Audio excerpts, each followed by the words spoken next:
New year, new review. First of the year, in fact, the Moto Guzzi V7 Stone.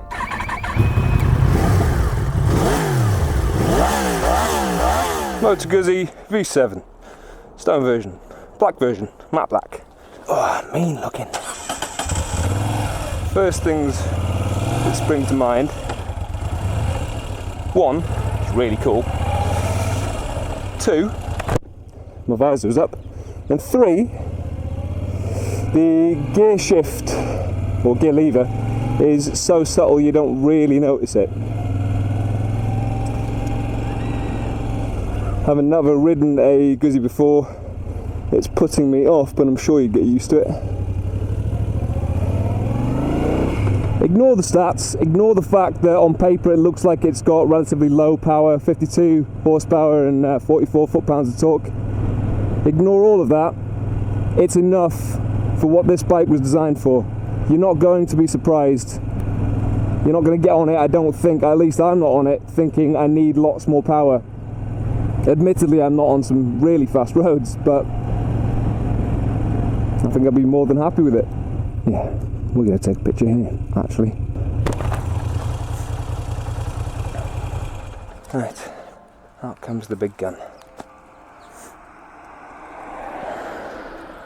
Give us your best pose, my lady. So I did mention that the first few bikes that you would see me review this year could be bikes that I was genuinely interested in buying, and this definitely falls within that category. So you will know, of course, that this is the third generation. You will know that they have changed the engines, I think, 3 times over the course of the Guzzi V7's life. And they first came out in 1967. There's the history lesson over. It is an air-cooled transverse V-twin with a capacity of 744 cc's. It makes a claimed 52 horsepower at 6,200 revs and 44 foot-pounds of torque at 4,900. A top speed of roughly about 115 miles an hour. Usable for motorway because it has 6 gears. I think it's one of those bikes that if you're going on some fast roads, I'd love to take it on some. You'd have to try and keep your speed going through corners, which is quite nice because it means that it makes you potentially a bit of a smoother rider rather than constantly just going for the power or cheating yourself into thinking you're riding better than you are because the bike has the power to pull you through. So it's quite a nice thing. It's also not got the best ground clearance, so I don't suppose you would be taking it around some twisty lanes too aggressively. Obviously that's not what it's made for. In terms of pickup, I mean, I don't actually know what gear I'm in. Why would I know that? Because there is a gear switch indicator, but it doesn't always come on. So, second. All right. So we're in second. What's the pickup like? It has a claimed wet weight of 209 kilograms, but since it is an air-cooled V-twin, there aren't a lot of fluids to put in it. I take that back because it has a tank capacity of 21 litres. That's substantial. For proportions, we have a wheelbase of 1,463 millimetres, a rake of 26.4 degrees, and a trail of about 106 millimetres, I believe. That is actually quite long. If you look at the profile of this bike, it should give you some kind of indication as to the steering geometry and therefore what you can expect from the handling. It feels very straight and true. There's no sort of twitchiness from it, and I guess something that was quite useful for me was going from my MT-03, which has the extreme opposite end of steering geometry, to this Moto Guzzi V7, where it is slower and more deliberate, and my MT-03 feels twitchy and alive, almost like you're literally on top of the handlebars. So it was a nice bit of contrast to get an idea of how this thing should handle. Yeah, nice suspension. It's a little bit soft to react, I would say. What would that be? Compression, probably pretty soft. Yeah, pretty soft actually if you bounce up and down. Way! I reckon if you hit some big bumps, you'd actually be fine. My Kawaka would be fine. The suspension definitely felt soft to me, but unconcerning. I wouldn't have said it's going to affect your handling too badly. It'll probably, more than anything else, just make your ride a bit more comfortable. Of course, it is only adjustable for preload on the rear, nothing on the front. It certainly doesn't feel vague though. It's perfectly fine. It's actually probably more to my taste, and it definitely suits the bike. The brakes were probably not as good as I was expecting based on the reviews that I'd seen, and that's not to say that they're bad in any way, shape or form. Obviously, at the end of the day, they're still Brembos, and you still have a 320mm disc on the front. Why do I keep saying the millimeters? It really, you can't feel it, can you? You wouldn't know if it's 310 or 20. Doesn't make a difference. Anyway, it's a big disc on the front, and it's a nice big Brembo caliper as well. Like I say, just the one disc on the front as opposed to two. For the bike, the sort of speeds that you're doing, it feels appropriate. They're a little on the soft side, I would say, and the rear certainly feels like you can stomp down quite hard before it'll actually lock up. The bars feel quite far out from me, and that makes sense from the handlebars that they use. I've always thought, looking at pictures of them, that the front looks a little long and I'd probably want to put on clip-ons, but thinking about it, down there, I'm not sure I would actually if I was living with it. The bike that I rode was the Stone in black, and it comes in at £7,999.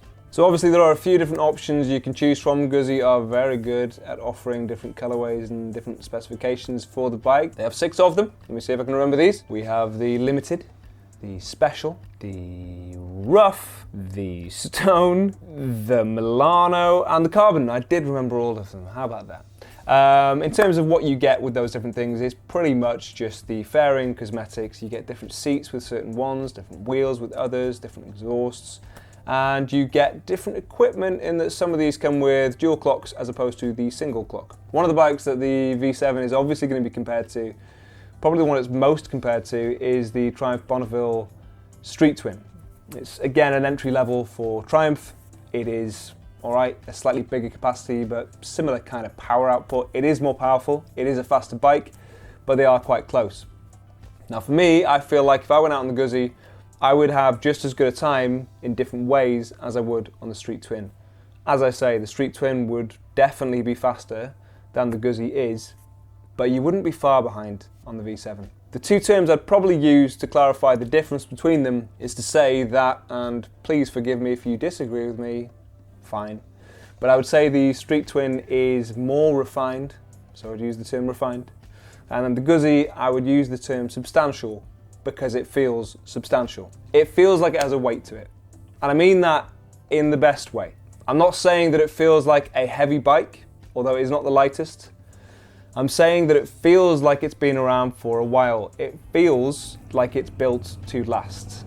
And it has lasted over 50 years. It feels like you could throw it into a lot of different situations and it would cope just fine. The stuff on it, although there are little kind of cheaper parts, feels well made as well. It doesn't feel tacky. The only thing I would say, looking at it with little things like maybe the exhaust does look a little bit less refined than the rest of the bike. I would say that you'd probably want to change those anyway. The ones on it sound absolutely fine. In fact, if you haven't heard them, here they are.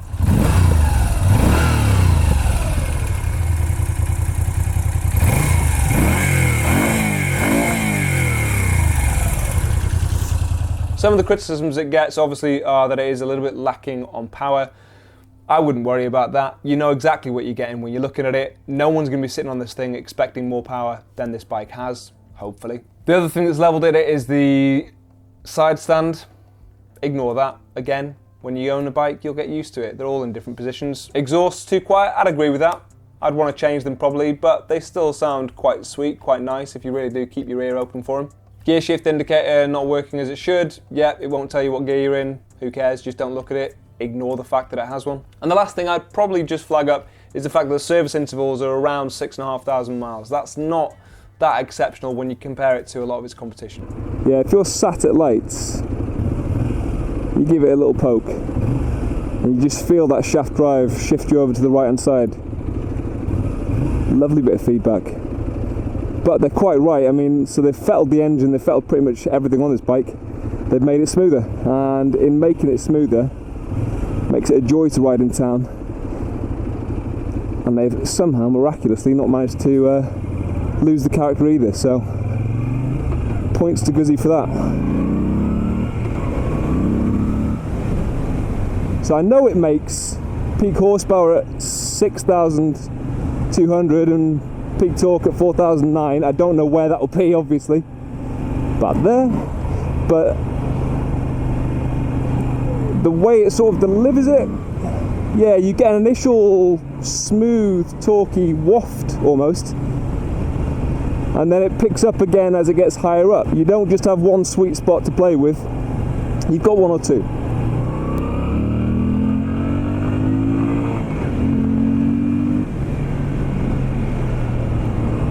You could ride swift on this.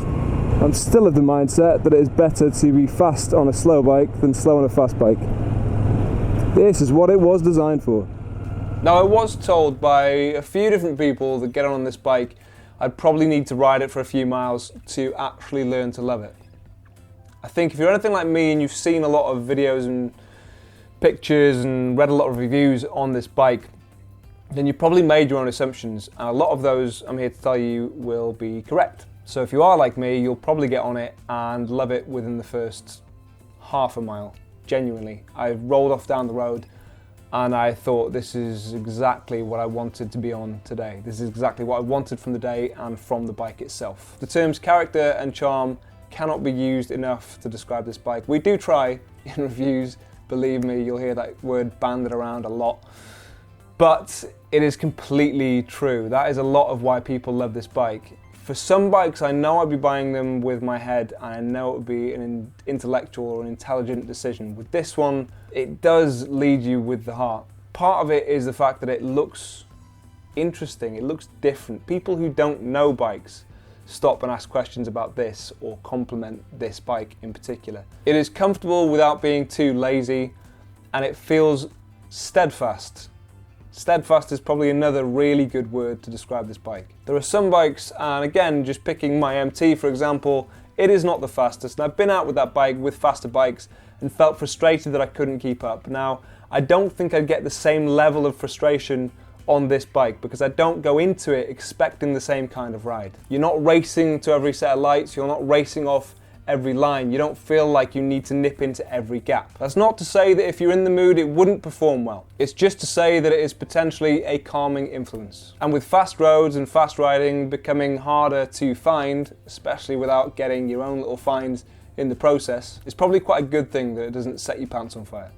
Very enjoyable, very nice day, and I definitely can't wait till I get another chance to ride a Guzzi. Oh look,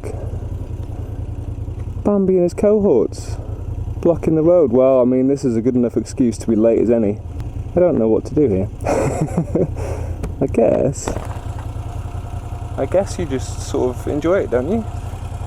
Believe me, I will be reviewing this to other things. There are other bikes that I've got in mind to test this thing against because I want to get on it as soon as I can so it is nice and fresh in my mind. Those reviews will be coming later in the year. If you want a little bit of a heads up, then obviously feel free to follow me on Instagram. For everything else, you know the score by now. Obviously, if you want to hit the like button down there, then feel free, and thank you in advance. If you want to hit the dislike button down there, then go ahead. That helps me out too. Thanks.